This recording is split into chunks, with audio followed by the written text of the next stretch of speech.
교동문 15번 시편 27편입니다. 여호와는 나의 빛이요 나의 구원이시니 내가 누구를 두려워하리요.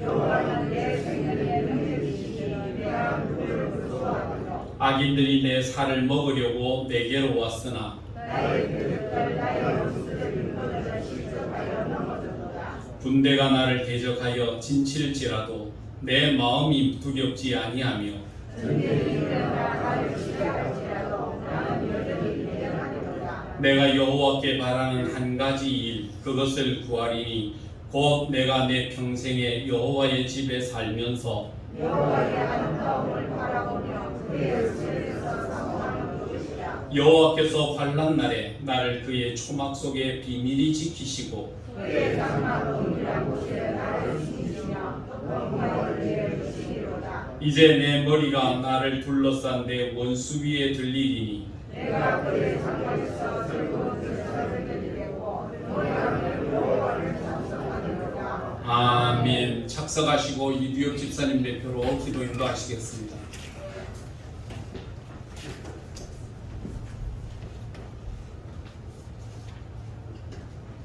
다 같이 기도 드리시겠습니다.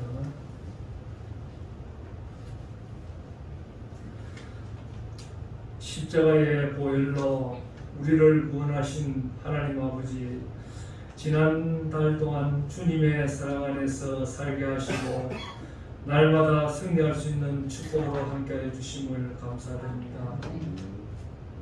추수의 계절 9월을 맞이하여 주님을 향한 순종으로 새롭게 무장하게 하시고 주님의 충만한 임재 가운데 우리의 영이 회복되는 은혜를 허락하여 주옵소서. 한 주간 동안도 하나님 앞에 허물과 죄를 다 용서하여 주옵소서. 주님의 은혜를 사모하여 거룩한 성전에 모인 이들에게 주님의 사랑을 체험할 수 있도록 축복으로 동행하여 주옵소서. 좌절과 절망으로 가득 찬 세상에서 일그러진 우리의 마음을 주님의 사랑으로 품어주시기를 소망합니다. 거룩히 예배드리는 가운데 하나님을 아는 지혜를 허락하여 주셔서 늘 주님의 즐거움에 동참하는 은혜가 넘쳐나게 하옵소서. 사랑이 넘치시는 주님, 풍성한 결실의 계절을 맞이하여 더욱더 열매 맺는 저희들이 되기를 원합니다. 예배를 사모하는 모든 성도들에게 성령의 열매를 맺음으로 소망이 넘치게 하시고 기쁨과 평안으로 하나님께 영광을 돌릴 수 있도록 축복하여 주옵소서. 그리고 삶의 역경에 부딪힐 때마다 저희들의 상한 영혼을 만져주시고 위로하여 주셔서 날마다 감사가 넘치는 삶으로 인도하여 주옵소서. 특별히 이 시간 어렵고 힘든 때에 더 큰 믿음의 용기와 새로운 희망으로 새롭게 변화되는 은혜를 허락하여 주옵소서. 그리하여 주님이 맡기신 귀한 사명을 잘 감당하게 하시어 하나님 나라를 확장하는 일에 온전히 쓰임받는 믿음의 군사가 되게 하옵소서. 이 시간 우리 교회를 위해 기도드립니다. 어린 나이로부터 노년에 이르기까지 함께하여 주시고 한 가정도 어려움을 당하는 자 없게 하시고 병든 자를 치료하시고 괴롭고 외로움을 당한 자 위로하여 주시며 믿음이 약한 자 큰 믿음 주시고 시험에 있는 가정 시험을 이기게 하여 주옵소서. 법적인 문제도 우리 하나님께서 잘 해결되게 하옵소서. 더욱더 코로나19로 어려운 이때에 주님의 몸된 교회가 성결하고 성숙한 모습이 되어 상처받은 이민족 이 나라 백성을 성령의 능력으로 치유할 수 있는 교회 되게 하시고 무엇보다 이 민족을 영적으로 이끌어갈 수 있는 교회가 되게 하옵소서. 아프간의 지하교회 성도들이 고통과 죽음 가운데 있습니다. 하나님께서 함께 하시고 믿음으로 잘 이기게 하옵소서. 오늘도 말씀을 전하시는 목사님께 큰 은혜를 베풀어 주셔서 주님의 권세 있는 말씀을 선포하게 하시고 주님의 은혜를 사모하는 저희 모두가 하나님의 선하고 온전하신 뜻이 무엇인지 분별하도록 사랑으로 인도하여 주옵소서. 새롭게 맞이하는 9월에는 코로나19를 온전히 극복하여 성전의 빈자리가 채워지는 은혜가 넘쳐나게 하옵소서. 무엇보다 우리의 마음이 예배를 사모하는 심령으로 가득히 채워 우리의 삶 자체가 예배가 되게 하옵소서.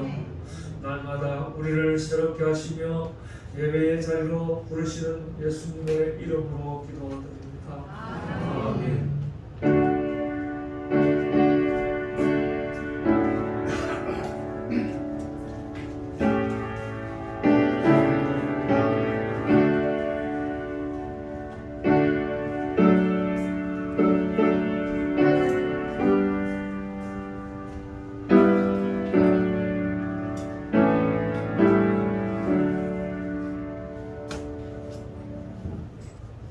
에베소서 3장 14절부터 21절까지 말씀입니다.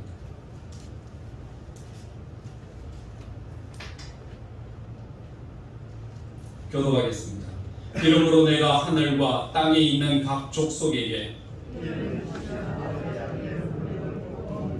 그의 영광의 풍성함을 따라 그의 성령으로 말미암아 너희 속사람을 능력으로 강건하게 하시오며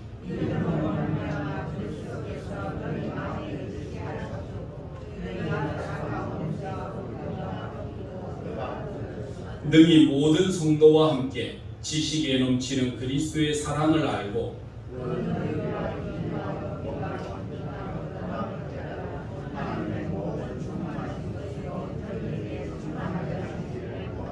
우리 가운데서 역사하시는 능력대로 우리가 구하거나 생각하는 모든 것에 더 넘치도록 능히 하실 이에게 교회 안에서와 그리스도 예수 안에서 영광이 대대로 영원 무궁하기를 원하노라. 아멘.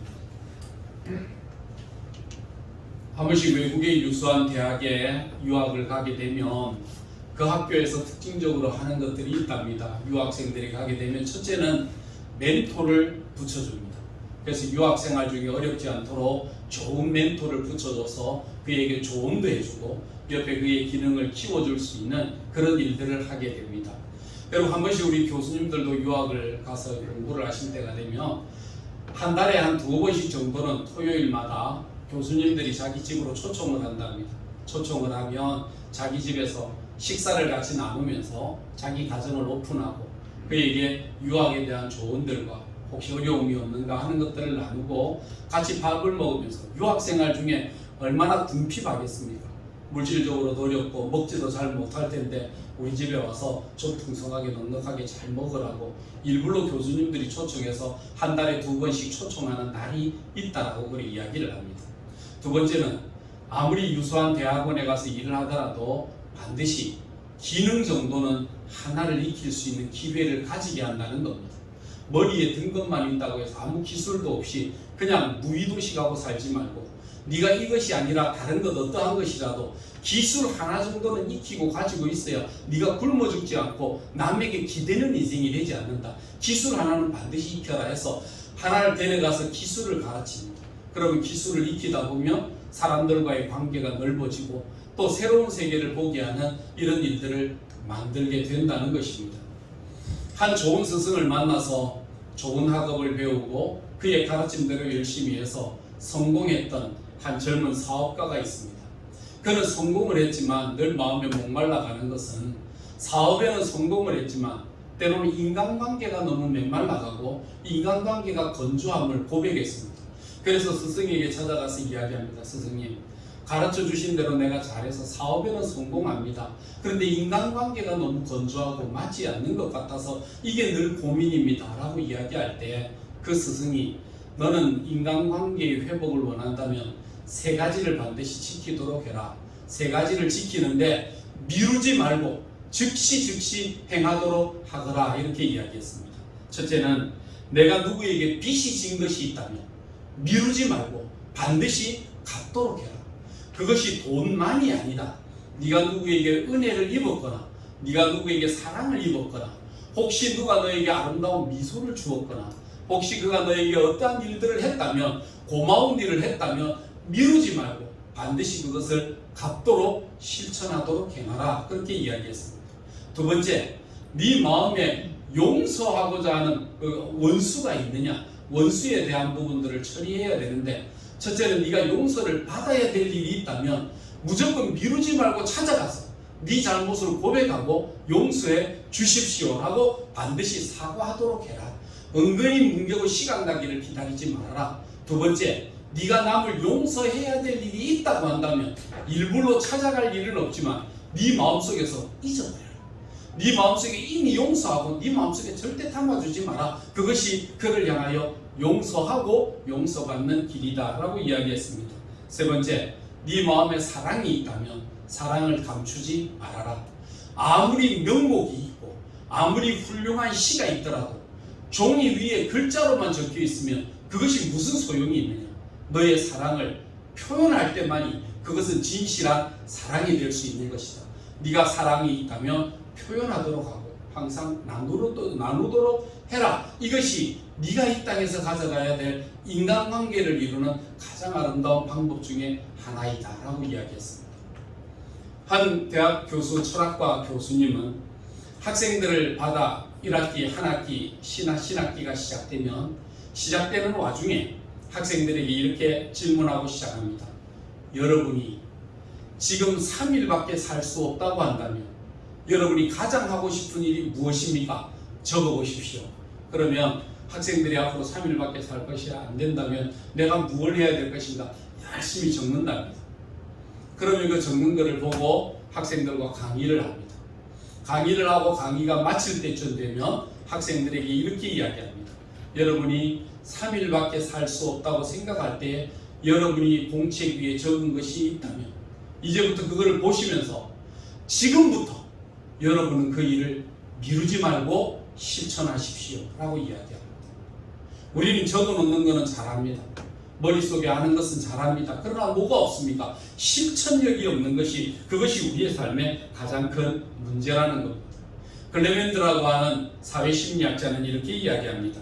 사람이 마음에 가진 것으로 끝나지 아니하고 행동을 해야 되고 행동을 하는 것으로 끝나지 아니하고 그것이 습관화되어야 되고 그것이 습관화되기 시작해서 그것이 나의 인격이 되고 그것이 나의 인격이 되면 그때부터 너희의 운명이 달라지기 시작한다. 이렇게 이야기했습니다. 운명을 바꾸고 싶다면 너희의 마음에서부터 시작하고 너희의 마음에 가진 것을 미루지 않고 실천함으로 네 인생의 운명이 달라지게 될 것이다. 그렇게 이야기하는 것입니다. 우리는 운명이 바뀌어지지 않는다. 참 시대 속에서 내가 알아주짐을 받지 못한다. 여러분 그런 불평과 원망하지 마시고 여러분의 잘못된 습관이 어떤 것인지 마음이 어떤 것인지를 알면 빨리빨리 바꾸고 그것을 행동하고 그것을 습관화하고 그것을 인격화해서 여러분의 운명이 바뀌어지는 것을 경험하도록 노력하고 살아야 할 것입니다. 노력은 하지도 않으면서 자연히 삶만 바꿔주기를 원하는 어리석은 인생을 살지 말아야 됩니다. 오늘 에베소서 3장 14절에서 21절까지의 말씀에 보면 16절에 이렇게 이야기합니다. 그의 영광의 풍성함을 따라 그의 성령으로 말미암아 너희 속사람을 능력으로 강건하게 하시오며 라고 시작합니다. 고린도후서에 보면 바울 사도가 뭐라고 이야기하느냐 하면 우리의 겉사람은 날마다 낡아지나 우리의 속사람은 날마다 새롭도다 이렇게 이야기합니다. 세월이 지나갈수록 여러분 우리의 겉사람은 낡아집니다. 우리의 겉사람은 늙어지고요. 우리의 삶은 옛날 같지 않습니다. 자주 하는 말입니다. 옛날 같지 않다 하는 말입니다. 우리의 겉사람은 낡아집니다. 점점 쇠약해집니다. 그러나 정말 새로워지는 것이 있습니다. 그게 뭐냐면 우리의 속사람은 날마다 새로워질 수 있다는 것입니다. 저와 여러분의 인생에 우리의 겉을 바꾸기 위해서 굳이 칼을 대지 않아도 우리의 속사람에 대해서는 하나님께서 얼마든지 새로워지며 얼마든지 어린아이와 같이 변하게 하시는 놀라운 능력을 저와 여러분에게 베풀어 주시는 줄로 믿습니다. 변하고 싶습니까? 새 사람을 살고 싶습니까? 여러분 속사람부터 바뀌게 되기를 바랍니다. 여러분 속이 달라지면 여러분 겉도 달라지고 새로운 인생을 경험하게 되는 것입니다. 이것이 바로 오늘 우리에게 주시는 하나님의 말씀입니다.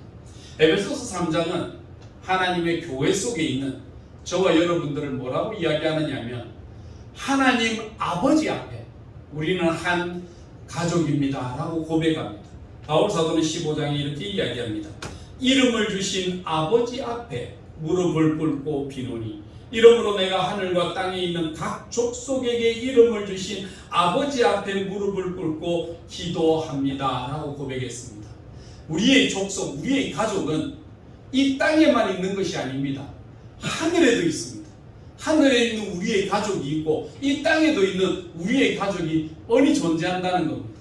그것은 우리의 핏줄, 우리의 혈통만이 아닙니다. 하늘에 있는 우리의 가족들이 얼마나 큰가 하면 오늘 성경 말씀 19절에 보면 그 넓이와 그 길이와 높이와 깊이가 어떠함을 깨달아 하나님의 모든 충만하신 것으로 너희에게 충만하게 하시기를 구하노라 이렇게 말씀하셨어요.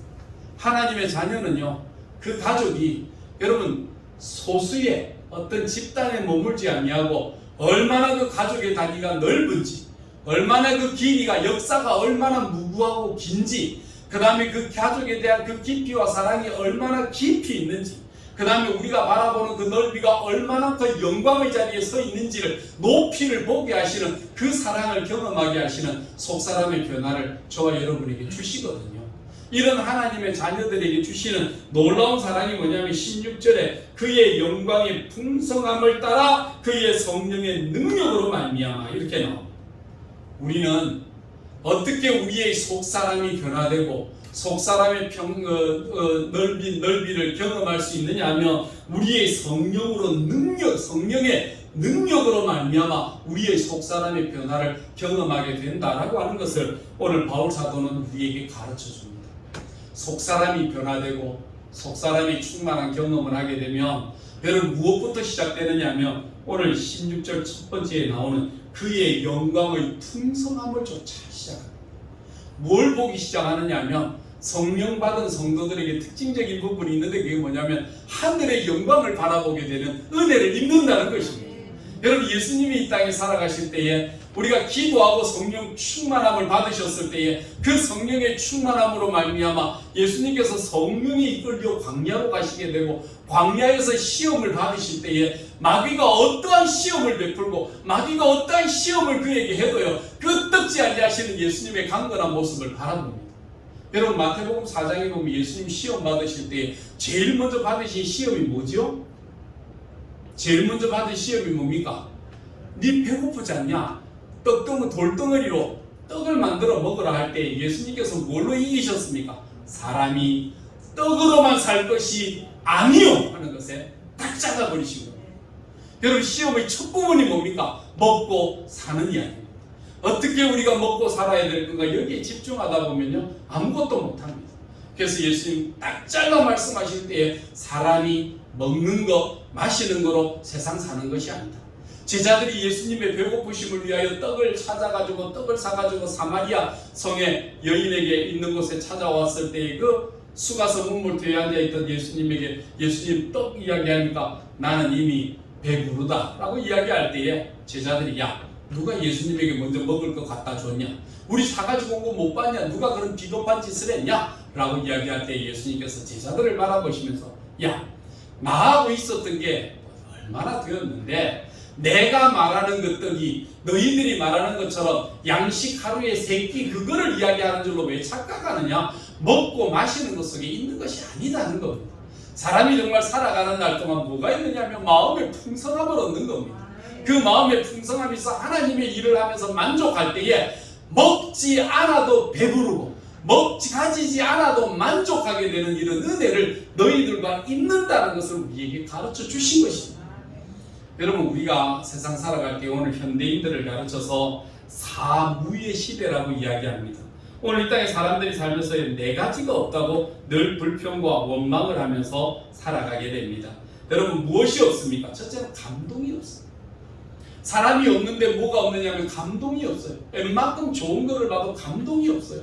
웬만큼 받아 누려도 무감동한 이런 무감각한 시대에 살아가고 있습니다. 왜요? 이성이 마비되어 있어요.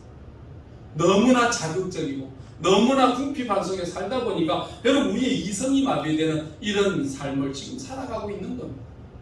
그래서 한무리의 청년들이 모여서 밤중에 MT를 한다고 뭐 탁구를 피워놓고 기타를 치면서 서로 이야기하면서 야 너는 뭐를 할 때 사람 막 이야기하는데 한쪽에 앉아있던 청년 하나가 가만히 있다가 말 한마디를 던져봅니다. 너는 뭘 얻고 싶냐? 라고 이야기할 때 그 청년이 이렇게 이야기합니다. 나는 감동을 얻고 싶다. 이렇게 이야기했습니다. 감동이 없는 시대. 여러분 자녀들에게 그 부모가 사랑을 나누고 그 좋은 곳으로 정성스럽게 마련해줘도 감동보다는 불평과 원망이 더 많습니다. 여러분 무감각, 무감동의 시대에 저와 여러분이 살아가고 있는 것입니다. 두 번째는요, 무책임의 시대에 살아갑니다. 어떤 일을 하더라도 책임지지 않으려고 합니다. 이것은 뭐에 대한 이야기입니까? 도덕성의 결여입니다. 선진국은 돈만 많다고 선진국이 되는 게 아닙니다. 그 백성 한 사람 한 사람의 삶 속에 여러분 건강한 의식, 건강한 이성을 가지고 있어서 서로가 책임질 줄 아는 정신과 마음을 가지고 살 때에 그때의 건강한 사회를 이루어갑니다. 여러분 건강하다라고 이야기할 때 그 건강, 헬스라고 하는 게 있는데요.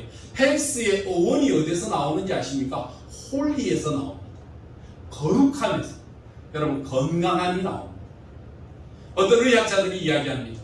세상에 우리가 사회에 공헌을 하고 우리 가족에게 이바지를 하고 주변 사람들에게 뭔가 베푸는 일을 하고자 할 때에 가장 중심적인 게 뭐냐? 너 자신만 건강해도 50% 정도는 남에게 도움되는 인생을 산다라고 이야기한대요.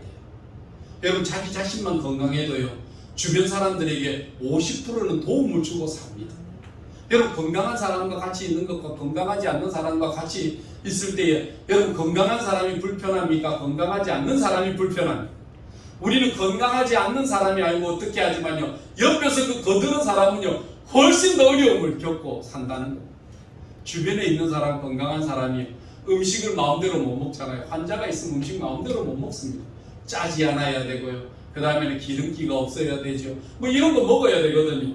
그러면 건강해서 아무거나 잘 먹을 수 있는 사람은 무슨 병을 얻었길래 그 환자 한 사람 때문에 그 건강한 가족마저도 그 아픔과 어려움을 때로는 당해야 되겠습니까? 그러니까 내 몸 하나 건강하게 잘 지키는 그게 우리의 국가와 사회와 이웃을 위해 50% 정도는 더 이바지한다고 하는 사실을 여러분 잊지 말아야 됩니다.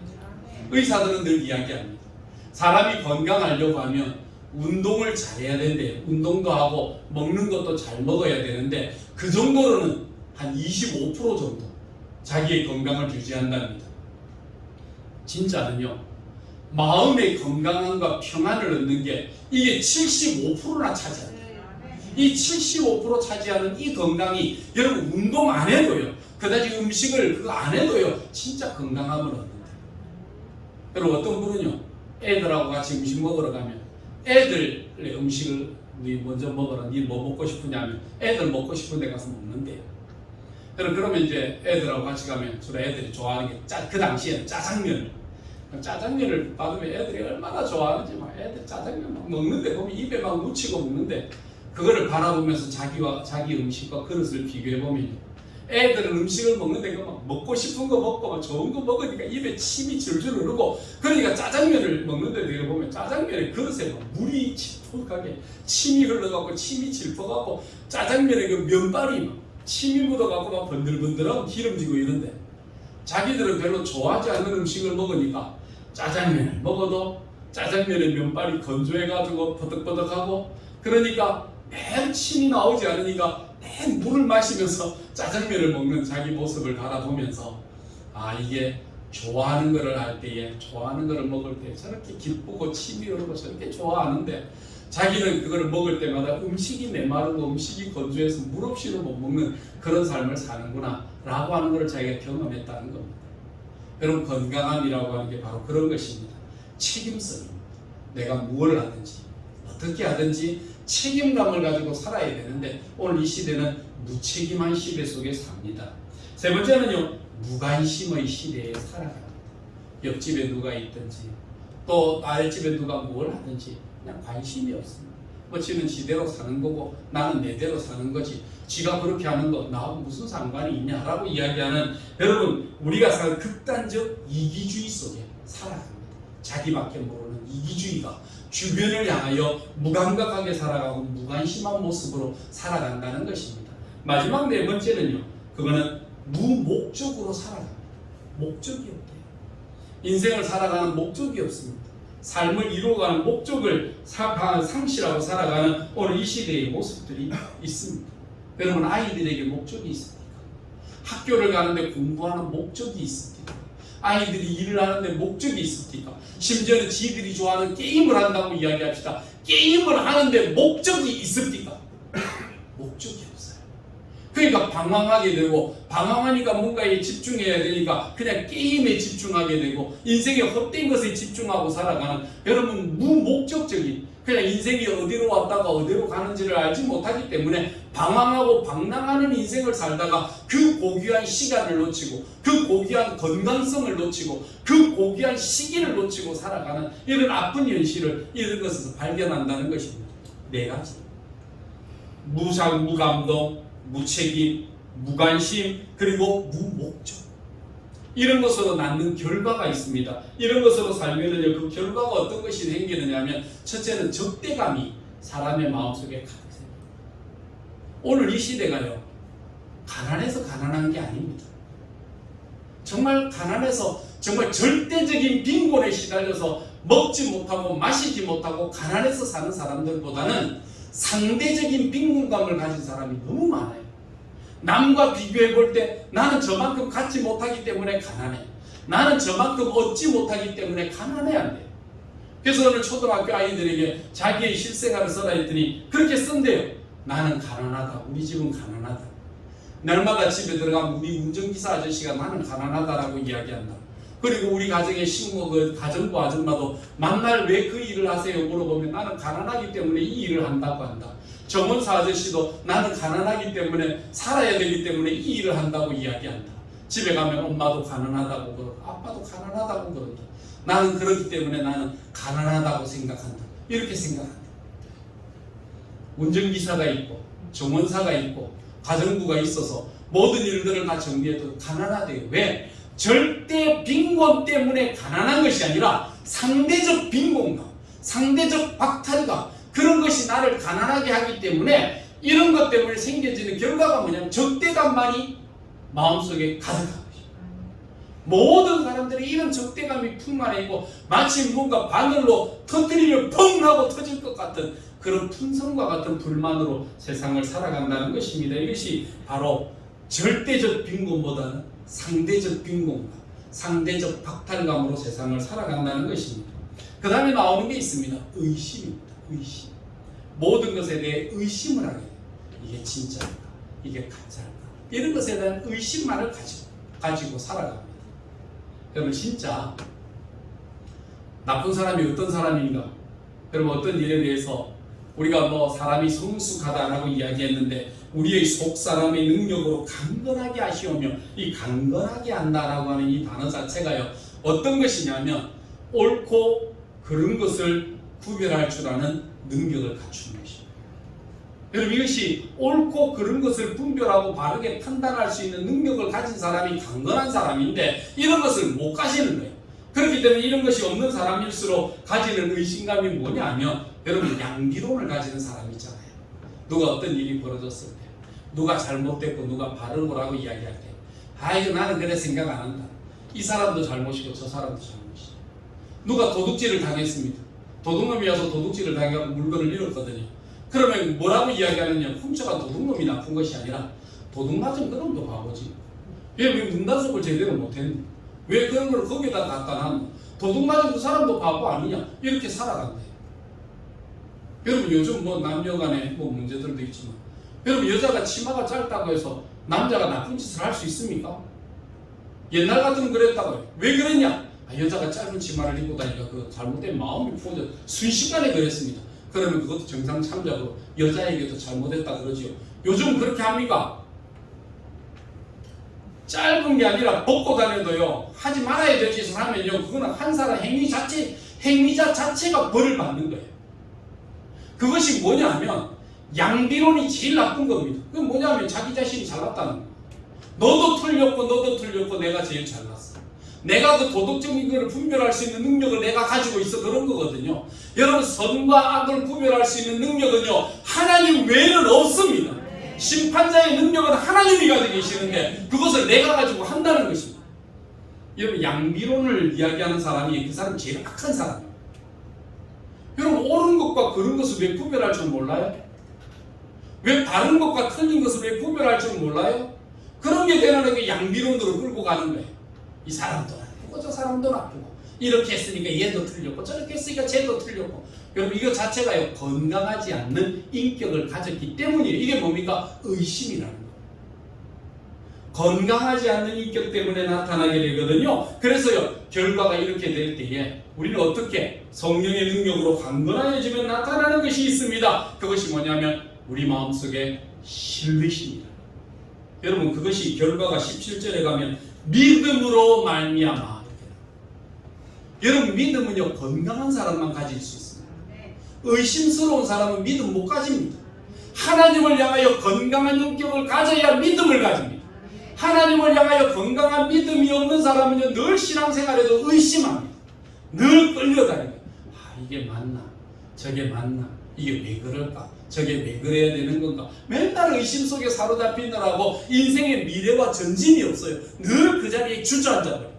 그리고 늘 그 자리에 맴돌아 버립니다. 성장이 없게 되는 거예요.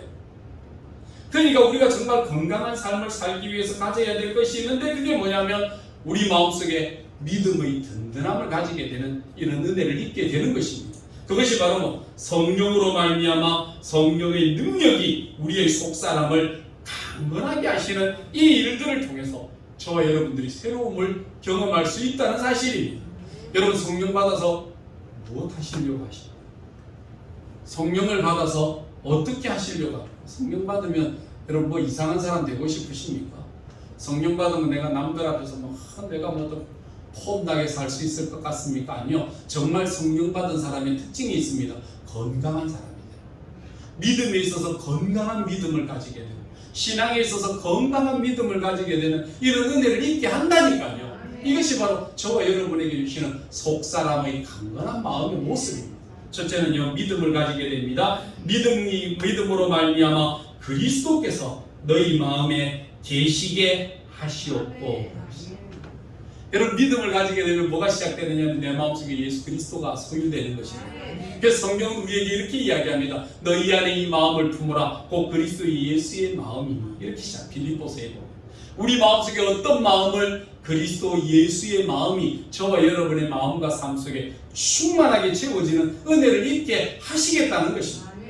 여러분 오늘 우리가 살아갈 때 뭘로 살아갑니까? 예수의 믿는 믿음으로 예수를 믿는 마음으로 살아가는 거 아니겠습니까? 저는 지지난주에 처음으로 우리 딸의 추천에 의해서 곡성이라고 하는 영화를 봤습니다. 나온 지는 제법 되었다는데 그런 류의 영화를 별로 좋아하지 않았으니 봤어요.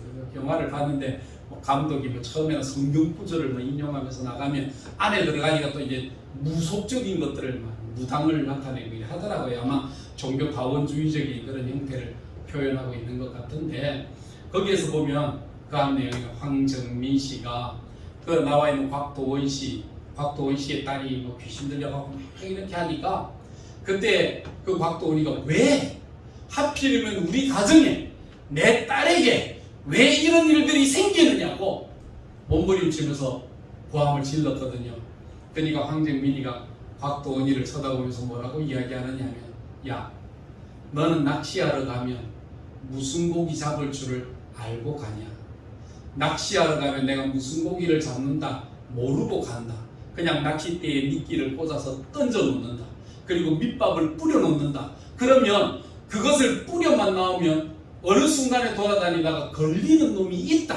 그거를 물고 걸리는 놈이 있으면 그 놈을 낚아 채는 것이다 라고 이야기하는 거예요. 어느 놈이든지 사단이 우리로 하여금 올무와 시험거리를 놔요. 걸리도록 놔요. 건강하고 배부른 인생, 건강하고 배부른 영혼을 가진 사람은요 그런 마귀가 깔아놓은 그런 밑밥 안 먹습니다. 그런데 건강하지 못한 삶을 사니까 마귀가 뿌려놓은 것도 아무거나 그냥 배고프니까 의심 없이 그냥 먹고 보자고 먹다가 거기 걸려버리는 거예요. 여러분 그런 거거든요. 아무거나 뿌려놔요. 그러다가 걸리는 것에 걸려 들어가게 되는 것이다. 그렇게. 그래 걸리면요. 그 다음에 이 황정미 무당이 곽도원 씨 딸을 위해서 내가 네 딸을 위해 구슬해 주겠다. 귀신이 나가는 구슬해 줄게. 그리고는요 구판에 1,000만 원을 받아서 그 딸을 위해서 구판을 벌립니다. 여러분 마귀가 구판을 벌려주면 귀신이 나가겠습니까? 귀신에 걸리겠습니까?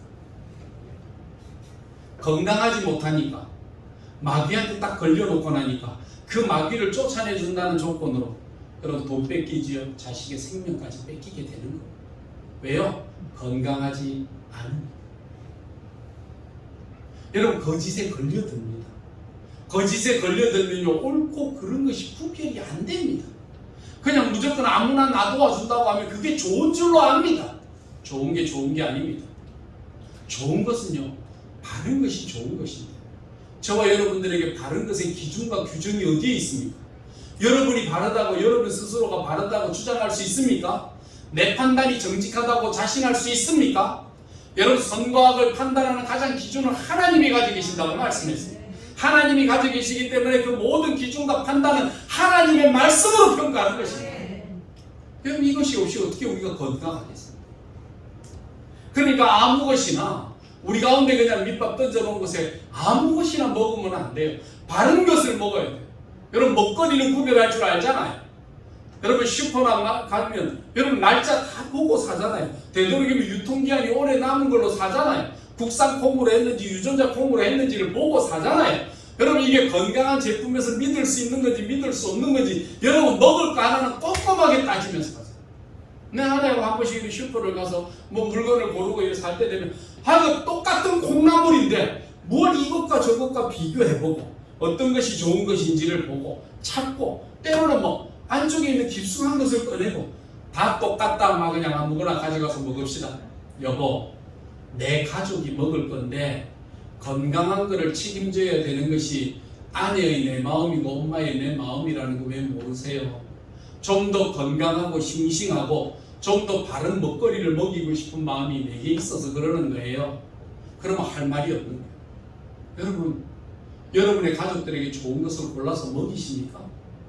골라서 회복해서 여러분의 가족들의 건강을 책임지기 위해서 최선을 다하고 계십니까? 아무거나 갖다 먹이십니까? 그렇게는 안 하잖아요. 신앙도 마찬가지입니다. 그리스도 예수 안에 있는 우리의 믿음이 뭐냐면 우리의 마음에 계시게 하기 위해서 우리가 뭘로 행하느냐면 믿음이 있는 사람의 특징적인 부분이 나오는데 그게 뭐냐면 사랑이 반드시 나오게 되어 있는 것입니다. 여러분 17절 후반부에 보면 믿음으로 말미암아 그리스도께서 너희 마음에 계시게 하옵시고 너희가 사랑 가운데 뿌리가 박히고 터가 굳어져서 능히 모든 성도와 함께 지식에 넘치는 그리스도의 사랑을 알고 라고 시작합니다. 뭐요? 믿음이 있는 사람의 특징적인 것이 뭐가 나온다고요? 사랑이 나옵니다.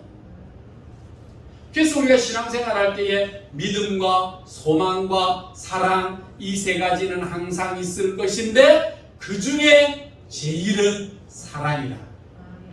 믿음의 결과가 사랑입니다. 과연 그 사람이 사랑으로 하는 것인지 아니면 거짓된 자기 이기적인 만족을 위해 하는 것인지 이에 대한 차이를 볼 줄 아는 눈을 가지는 겁니다.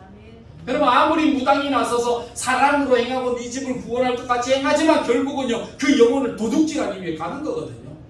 도둑이 들어오는 것은 그 집의 재물을 탈취하고 그 주인의 생명을 빼앗기 위해서 오나니 이게 도둑놈이 하는 짓입니다. 도둑놈이 당신 도와주려고 합니다 할 때 문 열어주면요 그거는 반드시 그렇게 당하게 되어 있어요. 그러나 참 목자는요 우리의 영혼을 살리고 우리의 삶을 살리고 우리의 믿음의 삶을 지키기 위해서 오는 것입니다.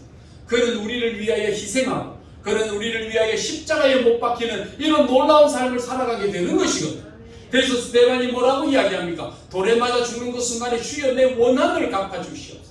내 원한이 이렇게 사무치오니 내 원한을 갚아주시옵소서라고 이야기하는 그런 적대감의 인생을 살지 않았습니다.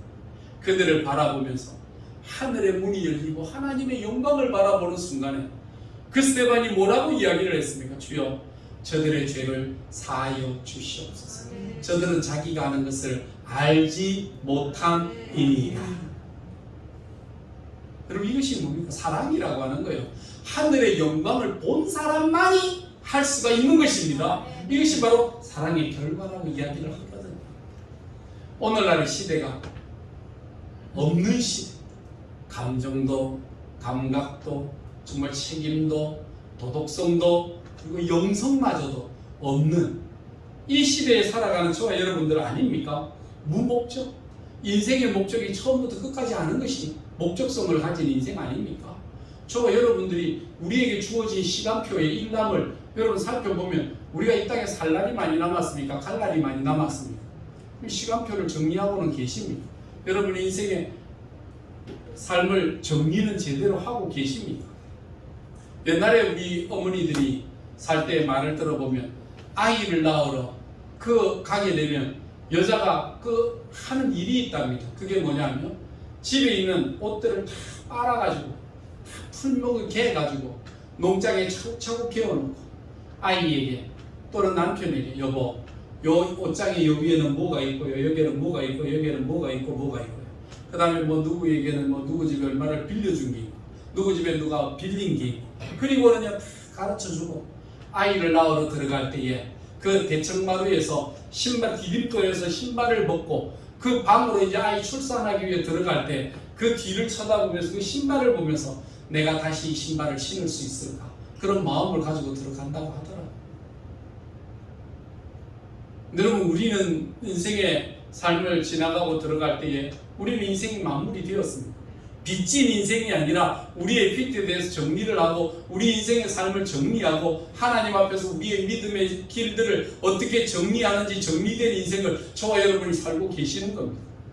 죽고 나서 참 흑진이 지저분하게 더럽게 살았을 거, 그럼 이게 아니라 가기 전에 이미 깨끗하게 정리해 뒤에 후손들이 올 때에도 아이고 우리 아버지는 우리 어머니는 살아있을 때 다 정리 깨끗하게 해놔놓고 이렇게 깨끗하게 해놔놓고 가셔서 우리 할 게 아무것도 없다 라고 말할 수 있는, 자식들에게 내 키우면서 나는 이런 것에 원한이 사무치고 나는 저런 것에 원한이 사무치고 나는 이런 것 때문에 힘들고, 니는 살아가면서 이 어머니의 원한, 이 아버지의 원한을 생각해서 니는 이런 것을 꼭 해주라, 니가 그거 하는 게 내 원한을 푸는 길이다. 왜 자식에게 그런 것을 남기시죠?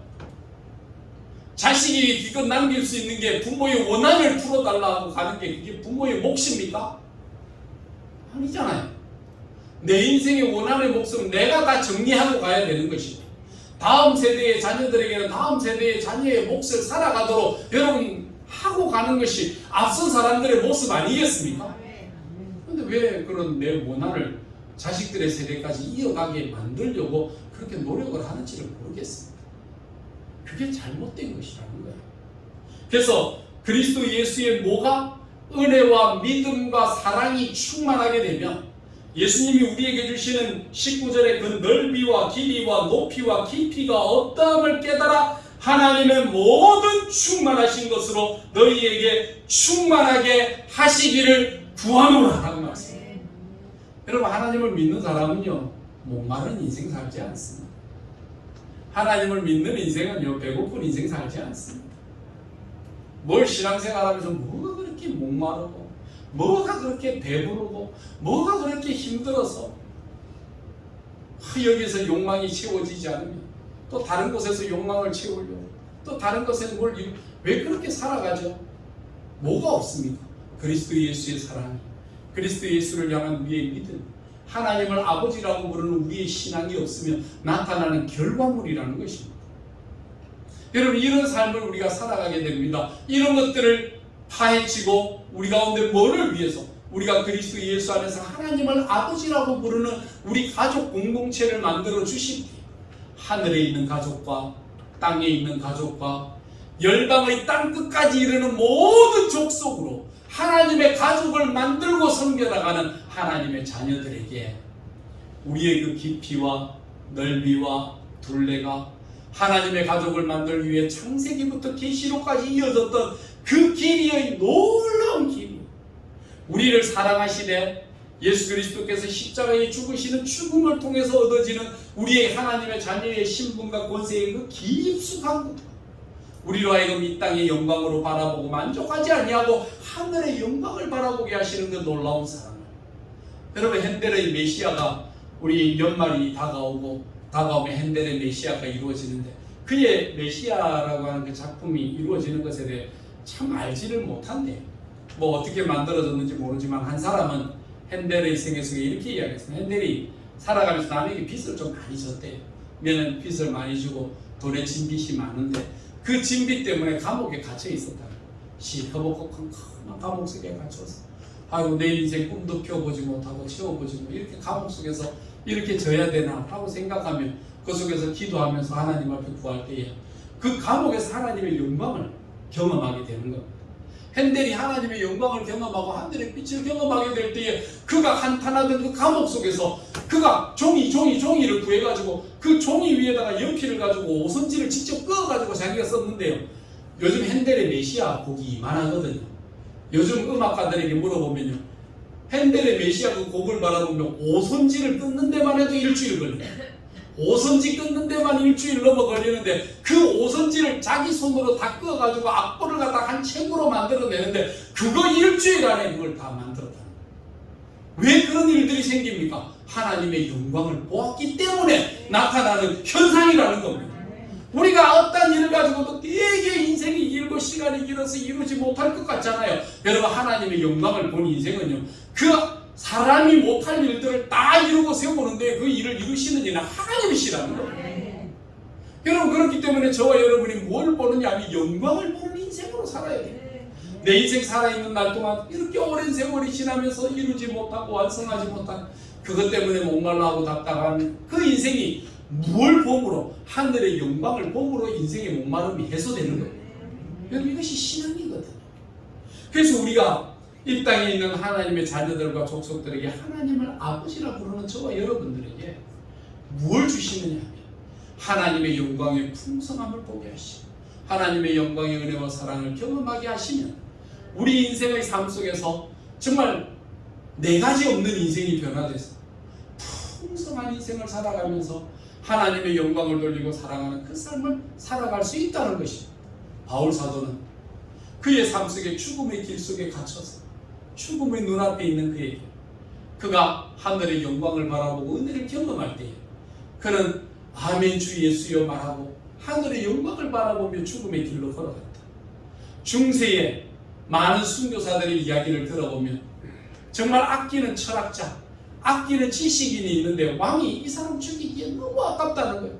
그래서 왕이 찾아가서 그 사람에게 이야기를, 좀 그렇게 하지 말아라. 네 지식이 아깝다. 네 가진 게 너무 아깝다. 왜 죽으려고 하냐. 예수 믿는다고 말하지 않고 그냥 나는 예수를 모른다는 말 한마디만 해라. 내가 살려줄게. 황제가 직접 가서 이야기를 했어요. 그러니까 그분이 황제를 쳐다보면서 이렇게 이야기했습니다. 저는 그리스도인입니다. 황제가 얼마나 썩이 나든지 이놈을 당장에 목을 쳐서 죽여라 했다. 사형장에 이슬로 들어가서 죽기 전에 할 말이 없느냐 물을 때에 그가 황제를 쳐다보며 담대하게 나는 그리스도인입니다. 여러분, 이게 우리가 지식으로 알아서 되는 겁니다. 훈련돼서 하는 겁니다. 하늘의 영광을 보지 못하면요, 여러분, 우리의 입술 속에서 나는 그리스도인입니다 말 한마디 못합니다. 밖에 나가면 버거리 인생 삽니다. 근데 하늘의 영광을 바라본 사람은요, 어디에 있어도 나는 그리스도라고 하는 이 사실에 대한 자부심과 놀라움이 그의 마음과 삶 속에 넘친다니까요. 그래서 하나님의 자녀들에게 성령의 능력을 베풀어 주실 때에 우리에게 믿음이 생기게 되고 우리에게 사랑이 넘치게 되고 하늘의 영광을 바라보면서 세상을 이기는 놀라운 믿음의 사람이 되는 이런 은혜를 경험하게 하시는 것입니다. 이것이 바울 사도가 우리에게 주신 말씀입니다. 그래서 마지막에 이렇게 이야기합니다. 교회 안에서와 그리스도 예수 안에서 영광이 대대로 영원 무궁하시기를 원하노라. 아멘. 놀라운 은혜를 경험하게 된 것입니다. 사랑하는 성도 여러분, 한 해가 지나갑니다. 코로나 변이가 람다 히브리어거든요. 그게 알파, 베타, 감마, 델타 해가지고 람마 해가지고 마지막에 오메가 나와. 그래서 이 성경에 보면 나는 알파요 오메가라고 이야기할 때에 그때는 히브리어 첫 단어가 알파고 끝 단어가 오메가입니다. 그러니까 나는 처음이요 나는 끝이라는 말을 그렇게 단어로 표현을 했거든요. 코로나 시대가 어떻게 될지는 모릅니다. 아마 어찌 보면 세계가 자꾸 자기한 듯한 느낌, 포기한 듯한. 그래서 위드 코로나. 이제는 국가의 힘으로나 방역의 능력으로 여러분의 건강을 지켜주기는 요원한 것 같으니까 여러분 스스로 지키십시오. 이제 여러분과 사람들과 만나면서 여러분의 건강은 여러분이 지켜야 될 것은 여러분에게 지키십시오 하고 이제 손 넣는 순간이 각기 예방주사도 맞을 만큼 맞았고 이제 할 만큼 다 했으니까 여러분들에게 이제 맡깁니다라고 풀어놓는 이런 시기가 오는 모양입니다. 어떻게 될지는 모릅니다. 그러나 이제 저와 여러분 속에서 가져야 될 것이 있다면, 정신과 마음이 있다면 우리는 어디서 사느냐면 코로나 안에서 사는 것이 아닙니다. 병균이 널려있는 병균이 있는 이 세상 속에 사는 것이 아니라 내 삶은 어디에 존재하느냐면 그리스도 예수 안에서 우리가 이길 수 있는 성령의 능력으로 우리가 이긴다는 사실을 알게 되는 겁니다. 약으로, 음식으로 주는 건강, 운동으로 주는 건강은 25%밖에 되지 못하지만 정말 성령 안에서 우리 마음에 주시는 평안함이 우리의 건강의 75%를 지켜내고 이겨나간다는 사실을 여러분 인식하며 기억하며 가는 것입니다. 우리가 이 세상에 앞으로 어떻게 살아가야 될까? 여러분 기억하십시오. 속사람의 강건함을 얻은 자만이 이 약한 세대에서, 멸망하는 세대에서 구원을 얻고 살아갈 수 있다는 것입니다. 이 사실을 굳게 믿으면서 오늘 우리 백성들, 하나님의 자녀들, 또 하나님의 백성된 우리 가족 공동체들, 여러분 하나님의 능력을, 성령의 능력을 구하고 하나님을 아버지라 부르는 모든 자들에게 성령의 능력을 힘입어 우리가 믿음으로, 사랑으로 이 세상을 이길 수 있는 거룩함의 확신으로 세워나갈 수 있는 복된 우리 성도들 되시기를 주님의 이름으로 축원합니다. 기도하겠습니다. 거룩하신 하나님, 세상은 때로는 우리가 이길 수 없을 것 같은 어려움과 아픔이 우리를 위협하며 다가옵니다. 무엇을 먹어야 마셔야 입어야 건강할지에 대해 우리는 늘 두려워보고 노심초사합니다. 이것이 어떤 것인가 저것이 어떤 것인가 하는 의심 속에 저희들이 살아가게 됩니다. 때로는 내가 어렵고 힘들 때마다 남을 원망하게 대한 적대감으로 세상을 살아갈 때가 많이 있음을 주님 앞에 고백합니다. 우리의 후손들에게 정말 남겨주는 미래의 확실함을 남겨주기보다는 원한과 안타까움만을 그들의 마음속에 심어내 오늘 이 땅속에 마음에 평안함이 없는 인생으로 살아가게 하는 우리의 어리석음과 죄악을 용서하여 주시옵소서. 대신 진정 하나님의 사랑이, 하나님을 향한 믿음이 우리 마음속에 어떻게 가득하여 이 세상을 이기며 하나님의 말씀으로 승리하게 사는지를 바르게 보고 깨달아 믿음 가운데 승리하는 귀한 믿음의 삶을 걷게 하여 주시옵소서. 믿사옵고 예수님의 이름으로 기도드리옵나이다. 아멘.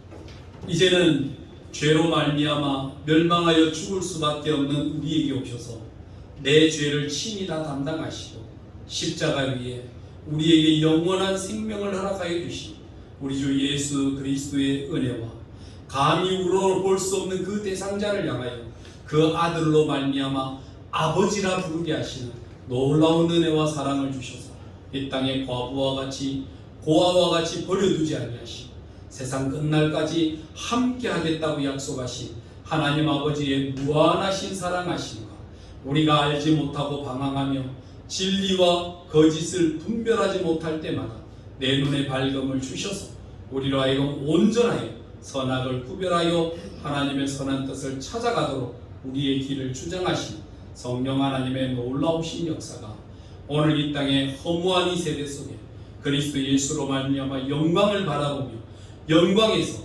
영광의 빛을 향하여 살아가도록 우리의 마음의 믿음과 사랑을 가지고 살기를 원하는 하나님의 백성들 머리 위에 그들의 마음에 이제로부터 영원토록 함께 있을지어다. 아멘.